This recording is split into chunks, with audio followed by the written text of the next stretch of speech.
तो दोस्तों ये डिसाइड कैसे करें कि भारत के डिफेंस सेक्टर को हमें इन्वेस्ट करना चाहिए या नहीं करना चाहिए। भारत का डिफेंस सेक्टर क्या है? डिफेंस हर कंट्री की बहुत बड़ी रिक्वायरमेंट है, और जिस तरह के अगले 5-7 साल 6 साल का जो आउटलुक है वर्ल्ड का एस्ट्रोलॉजिकली, मंगल अभी अभी करंटली नीच राशि के अंदर है, फिर गुरु अतिचारी रहेगा 6 साल तक।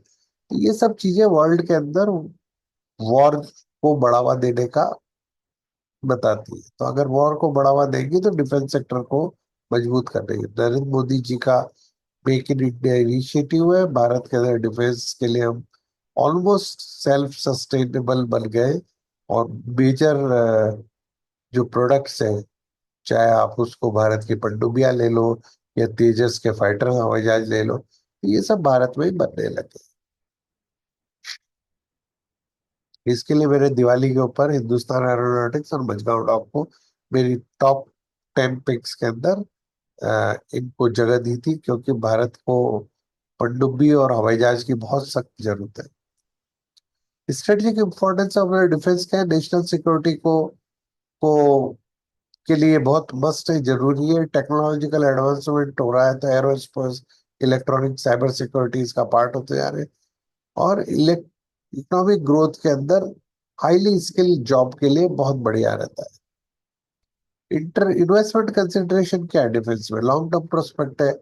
गवर्नमेंट के पॉलिसी के ऊपर ये चेंज हो जाते हैं। जियो पॉलिटिकल फैक्टर्स इसमें इंपॉर्टेंट रोल प्ले करते हैं, और डाइवर्सिफिकेशन होते हैं। तो डाइवर्सिफिकेशन हम कर सकते हैं। जो बड़ी मैन्युफैक्चरर्स हैं उनको, जो छोटे मैन्युफैक्चरर्स हैं, mid cap, small cap, large cap को डील कर सकते हैं। इमर्जिंग टेक्नोलॉजीज को डील कर सकते हैं।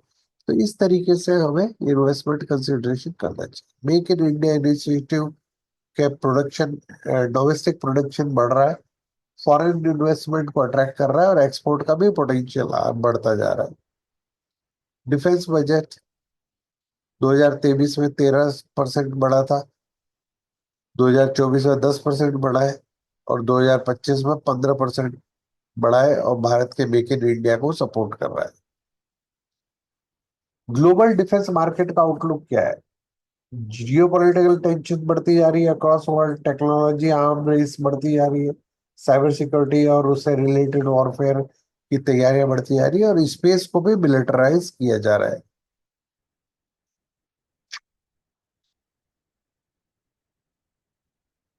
की प्लेयर जैसे कि भारत इलेक्ट्रॉनिक्स एक इम्पॉर्टेंट प्लेयर है, गवर्नमेंट और सब्सिडरी है। लेकिन हमने जो शेयर को चुना है वो है सोलार इंडस। ये मेरा लास्ट ईयर का दिवाली पिक का पार्ट था, और ये मेरे को बहुत ही अच्छी कंपनी लगती है, क्योंकि ये क्या करती है, एम्यूनेशन बनाती है। टैंक, तोप के गोले, गाइडेड मिसाइल बम्स और इन सबको बनाने का काम करती है। तो आप अगर एक टैंक खरीदोगे तो आपका एक बार का इन्वेस्टमेंट है, लेकिन उसमें से दागने वाला हर गोला सोलार इंडस्ट्री को पैसे देके जाता है। तो इस तरह से ये चूंकि एक्सप्लोसिव रिलेटेड हाई एंड का एम्यूनेशन बनाने का काम करती है, तो ये कंपनी का फ्यूचर बहुत अच्छा लगता है, क्योंकि इसकी डिमांड दिन दुनी रात चौगनी बढ़ती जाएगी। सोलर इंडस्ट्री का चार्ट आपके सामने है। इस चैनल को इसने अपसाइड के अंदर ब्रेकआउट दिया, और ब्रेकआउट देने के बाद इसको रीटेस्ट करके ये वापस अपसाइड की तरफ जा रहा है। तो हम ये मान के चल रहे हैं कि बाजार कम से कम 16,500-17,000 तक सोलर इंडस्ट्री के जाने की पूरी संभावना है।